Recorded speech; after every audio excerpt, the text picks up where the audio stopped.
Hello! పిల్లలు, పెద్దవాళ్ళు అందరూ రండి. అందరూ కూర్చుని చక్కగా మళ్ళీ కృష్ణుడి కథ విందురు గాని. ఈ ఈ కృష్ణుడిని గురించి ఆహ్, వసుదేవుడు ఇలా చెప్తున్నాడు. "స్వామి, నీవు సమస్త సృష్టిని నీ యందు దర్శింపచేస్తావు." అంటే సృష్టి అంతా నీలోనే కనిపిస్తోంది. ఎందుకని? ఆయన్ని చూస్తేనే భగవంతుడు కదా మరి! భగవంతుడి మూలాన్ని ఆయన సృష్టి అంతా ఆయన కడుపులో దాచుకున్నాడు. అందుకనే యశోదకి "మన్ను తిన్నావా నాన్న" అంటే, అని చెప్పి "చూడమ్మా ఏం లేదు నా నోట్లో మన్ను" అని చెప్పి చూపించినప్పుడు అన్నీ సం అన్ని లోకాలు కనిపించాయి ఆవిడకని చెప్పి చెప్తారు. అలాగా ఆయన గ ఆయన కడుపులోనే ఉన్నాం మనమందరం ఈ లోకాలన్నీ. అనేక భువన భాండాలున్నాయి. అనేకమైన ఈ మన భూమి లాంటివే ఇంకా ఎన్నో గోళాలు అలా ఆకాశంలో తిరుగుతూనే ఉంటాయి. వాటిల్లో ఒక గోళంలో మనం ఉన్నామనమాట. భూమి అనే గోళంలో మనం ఉన్నాం. అంచేత ఆయన ఏం చెప్తున్నారంటే, "నీవు సమస్త సృష్టిని దర్శింపజేస్తావు.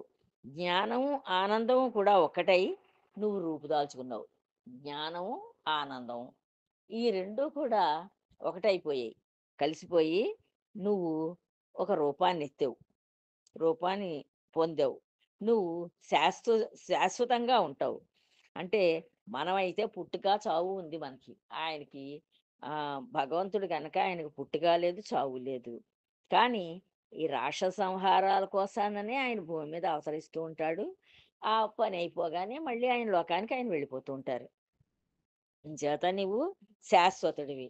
ఎవరు అధిపాజ్ఞలు నీకు నీవు లొంగవలసిన పని లేదు.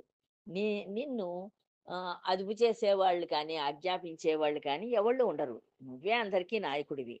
నువ్వు చెప్పినట్టు అందరూ వినాలి తప్పించి, నిన్ను అదుపు చేసేవాళ్ళు కానీ, ఆజ్ఞాపించేవాళ్ళు కానీ ఎవరూ లేరు.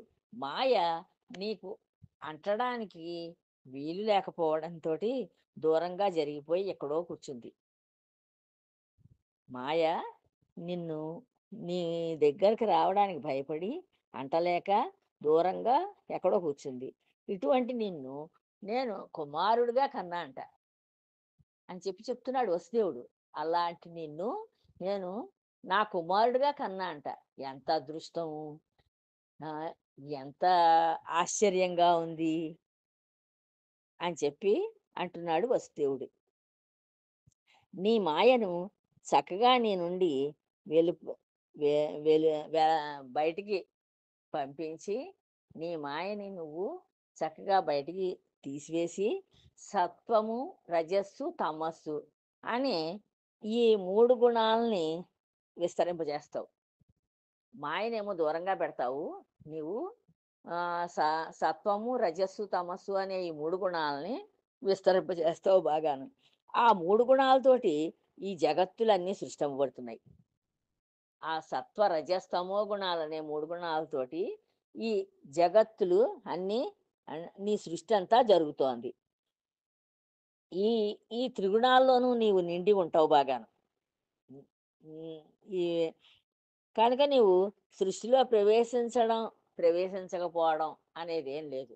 ఇంచేత నీలో నీలోనే నిండి ఉన్నాయి ఈ 3 గూడాను. సత్వరజస్తమో గుణాలు. అంచేత నువ్వు వాటిల్లో ఉంటావని చెప్పడానికి లేదు, ఉండవని చెప్పడానికి లేదు. ఇలా సృష్టి ముందు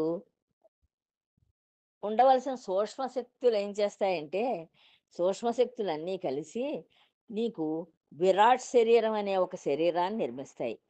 ఆ విరాట్ శరీరానికి 16 కళలు కూడా ప్రకృతి వికారాలతోటి ఆ సూక్ష్మ శక్తులన్నీ కలిసిపోతాయి. కలిసిపోయి ఆ విరాట్ అనే శరీరం నీకు విస్తరించడానికి ఉపయోగపడుతూ ఉంటుంది. అంటే ఇక్కడ ఉన్నవాడివి ఇంకా ఇంకా ఎంతో దూరం, ఎంతో దూరం, ఎంతో ఎత్తు నువ్వు విస్తరించడానికి ఈ విరాట్ అనే శరీరం నీకు ఉపయోగపడుతూ ఉంటుంది. ఈ సృష్టి అంతా నీలోనే ఉంది కనుక సర్వానికి ఆత్మవి నువ్వు. నువ్వే సృష్టిస్తున్నావు గనక ఈ సృష్టిని అంతటి నేను ఈ సృష్టికి అంతకీ కూడా అంటే ఈ సృష్టిలో జీవరాశులు అవని, జంతురాశులు అవని, చెట్లు పుట్టలు అవని, కొండలు, గుట్టలు అవని ఏవైనా ఏది నువ్వు సృష్టించినా వాటి అన్ని ఆత్మలు కూడా నువ్వే అయి ఉన్నావు. ఆత్మ వేరే ఉండదు వాటికి. ఓ సర్వేశ్వర! ఆత్మ నుంచే శరీరం, మనస్సు మొదలైనవి పుడతాయి. వాటిని ఆత్మ కన్నా వేరు అని అనుకునేవారు మూర్ఖుల్లోకెల్లా మూర్ఖులు. కనుక విశ్వమంతా నీవే, నీవు కానిది వేరు ఏమీ లేదు. నీవు మాకు ఈశ్వరుడవు. నీ వలన జగత్తంతా జన్మిస్తుంది. నువ్వే జగత్తుకు కారకుడవు.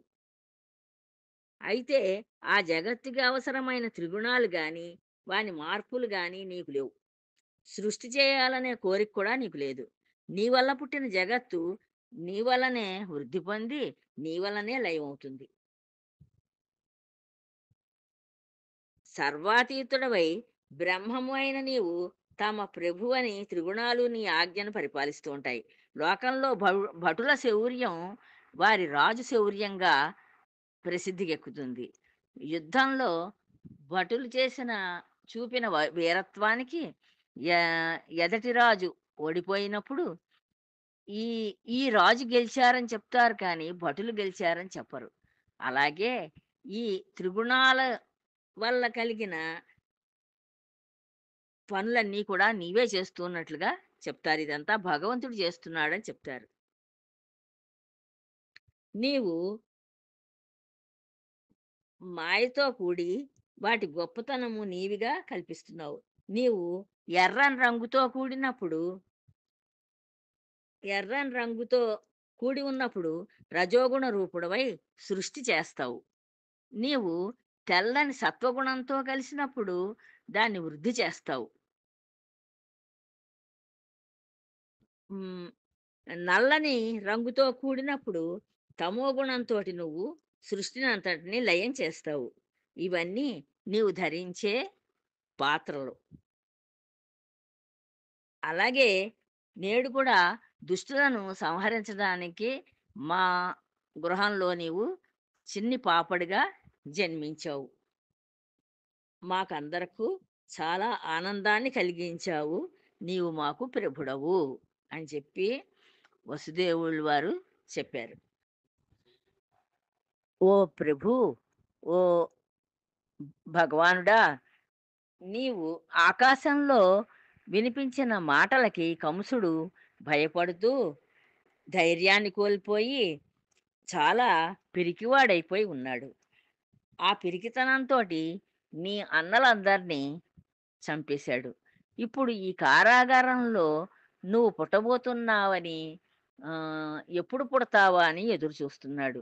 నువ్వు పుట్టావని కనుక తెలిస్తే తెలి తెలిసి భటులు చెప్పడం వల్ల తెలిస్తే ఆ కంసుడు నిన్ను కూడా సంహరించడానికి సిద్ధంగా ఎదురు చూస్తూ ఉన్నాడు. ఓ ప్రభూ! అని చెప్పి ఈ కంసుడు ఆ చంటి పిల్లవాడు భగవంతుడే అని తెలుసును గనక ఆయనతో మొరపెట్టుకుంటున్నాడు. సరే ఉంటాను. మళ్ళీ తర్వాత భాగం రేపు చెప్పుకుందాం. జై శ్రీరామ్.